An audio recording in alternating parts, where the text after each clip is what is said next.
جب تک آصف علی زرداری صاحب ایوان صدر میں موجود ہیں بھول جائیں کہ پیپلز پارٹی کبھی کسی فیصلہ کن لمحے میں پی ٹی آئی کے ساتھ کھڑی ہوگی، کبھی بھی نہیں کھڑی ہوگی۔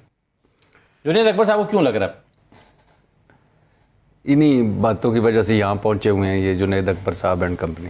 اچھا، کھوئے ملائی کھا رہی ہے، صدارت بھی چھوڑے گی پیپلز پارٹی، چیئرمین سینٹ شپ بھی چھوڑے گی، 3 گورنرز بھی چھوڑے گی۔ کیا آپ کو لگتا ہے کہ پیپلز پارٹی کے ساتھ تناؤ اتنا بڑھ گیا ہے حکومت کا کہ پیپلز پارٹی واقعی ان کا اتحاد چھوڑ کے جا سکتی ہے؟ جنید اکبر صاحب کو کیوں لگ رہا ہے؟ انہی باتوں کی وجہ سے یہاں پہنچے ہوئے ہیں یہ جنید اکبر صاحب اینڈ کمپنی۔ پیپلز پارٹی بھلا کیوں ساتھ چھوڑ کے جائے گی؟ اچھا، کھوئے ملائی کھا رہی ہے، صدارت بھی چھوڑے گی پیپلز پارٹی، چیئرمین سینٹ شپ بھی چھوڑے گی، 3 گورنرز بھی چھوڑے گی، اور یہ جو پروٹوکول لگے ہوئے ہیں آصفہ بھٹو صاحبہ سے لے کر بلاول بھٹو تک وہ بھی چھوڑے گی۔ سندھ پر نظر آئے وہ اس طرف جائے گی تاکہ سندھ کے پھر صوبے بنے ان کے بغیر، جائے گی پیپلز پارٹی۔ یہ بلاول بھٹو صاحب انقلابی ہیں اور وہ مفاہمتی ہیں، تقریریں کروانا، عوام کے سامنے لانا، ظاہر زرداری صاحب تو نہیں آ سکتے اور آئیں گے بھی تو کتنی دیر کھڑے رہ سکیں گے یا کیا بات کریں گے؟ تو وہ انہوں نے اسی طرح شہباز شریف، نواز شریف، اب نواز شریف صاحب کی جگہ مریم نواز صاحبہ نے لے لی ہے۔ اور مجھے مولانا صاحب اور پی ٹی آئی کا کوئی تھوڑا سا بہتر لگتا ہے حالات، اور یہ دیکھیں دائروں کا سفر، اسی دکھ میں تو ہم مبتلا ہیں کہ 2021-22 میں کیا دیکھ رہے تھے۔ مولانا صاحب بھی سربراہ تھے نا، بلاول اور شہباز شریف صاحب ساتھ تھے، پی ڈی ایم کے۔ ہاں، تو اور ہدف کون تھا؟ شفیع جان صاحب، پاکستان تحریک انصاف، اور اب بلاول اور وہ ہدف ہے اور یہ ان کے ساتھ تھی ہیں۔ تو مولانا صاحب پہ ہلکا پھلکا ٹرسٹ کیا جا سکتا ہے، لیکن یہ لفظ ہے ہلکا پھلکا، ہاں سچی بات ہے، یہ بہت پہنچے ہوئے بزرگ ہیں۔ یہ پی ٹی آئی والے تو انہیں سیٹ ایڈجسٹمنٹ تک کی باتیں کر رہے ہیں۔ یہ وہ ٹرسٹ ہے جو مولانا صاحب چاہتے ہیں، اور یہ ٹرسٹ کا یہ لیول چاہتے ہیں۔ ہاں، یہ لیول، اور کیا ہے ہماری سیاست؟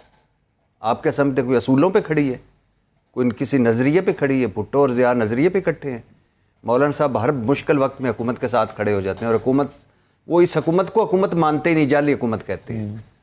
اور یہ دونوں جو پارٹیاں ہیں، ایک نے ایک کو کہا کہ 2.5-3 ارب تو نے وہاں پہنچا دی ہے، دبئی کہا، جو کہتے ہیں تھوڑے سے تحفظات ہیں۔ یہ رانا صاحب ہی تھے، ان میں سے ایک تحفظ انہوں نے بھی ڈالا ہوا ہے، تو منا لیں گے، بالکل نون لیگ پیپلز پارٹی کو منا لے گی۔ لیکن پی ٹی آئی کے اندر علی مین گنڈا پور صاحب ہیں، مولانا صاحب اور ان کی سیاست، حلقے کی سیاست، ان کے بڑے تحفظات ہیں، اور بڑے لوگ ہیں پی ٹی آئی کے اندر جو مولانا صاحب پر بہت زیادہ ٹرسٹ نہیں کرنا چاہتے، اور ابھی بہت زیادہ ہے، بد اعتمادی بھی ہے۔ لیکن پھر کہہ رہا ہوں کہ اپوزیشن اکٹھی ہو، مضبوط ہو، تو یہ آج کی سب سے بڑی بلیسنگ ہے۔ اپوزیشن ہماری ختم ہو گئی ہے، اور اپوزیشن ختم کس طرح ہوئی ہے؟ ایک خاص ایک تو ظلم جو ہوتے آ رہے ہیں وہ، اور پھر ان کی اپنی نااہلیوں اور اپنی نالائکیوں کی وجہ سے۔ تو پیپلز پارٹی اور پی ٹی آئی کا تو کبھی کوئی اتحاد بن ہی نہیں سکتا، نہ ان کا۔ ابھی دیکھ لیجئے گا، ایک میٹنگ اکٹھی کریں گے، پی ٹی آئی کے اندر سے کتنی آوازیں آئیں گی۔ ہو سکتا ہے علیمہ خان صاحب ہی سیکنڈ نہ کرے، البتہ مولانا صاحب اور پی ٹی آئی کو۔ اور اس اتحاد میں جانا ہے آپ کے خیال میں؟ بالکل ہوگی۔ یہ ایک ایسا اتحاد ہے جو حکومت کو پریشان کر سکتا ہے؟ بالکل کر سکتا ہے۔ نہیں، مجھے نہیں لگتا۔ کتنے لوگ نکال پائیں گے یہ؟ عمران خان صاحب جب خود باہر تھے تو کتنے لوگ آئے تھے؟ 25 اپریل کو 2022 ہاں، کتنے لوگ آئے تھے؟ مطلب 1 لاکھ سے کم ہی ہوں گے۔ یہاں کلچر نہیں ہے۔ ٹرمپ صاحب کے خلاف 70-80 لاکھ لوگ نکلے، نو کنگز، ہمیں بادشاہ نہیں چاہیے، نکلے نا۔ ملین مارچ ہوتے ہیں، ہمارے ہاں تو ملین کے نام ہی بدنام ہو گئے۔ اور پاکستان تحریک انصاف انڈاؤٹیبلی پاکستان کی سب سے مقبول ترین جماعت ہے، اور پاکستان تحریک انصاف کے ساتھ اس وقت بہت ساری ایسی چیزیں ہیں۔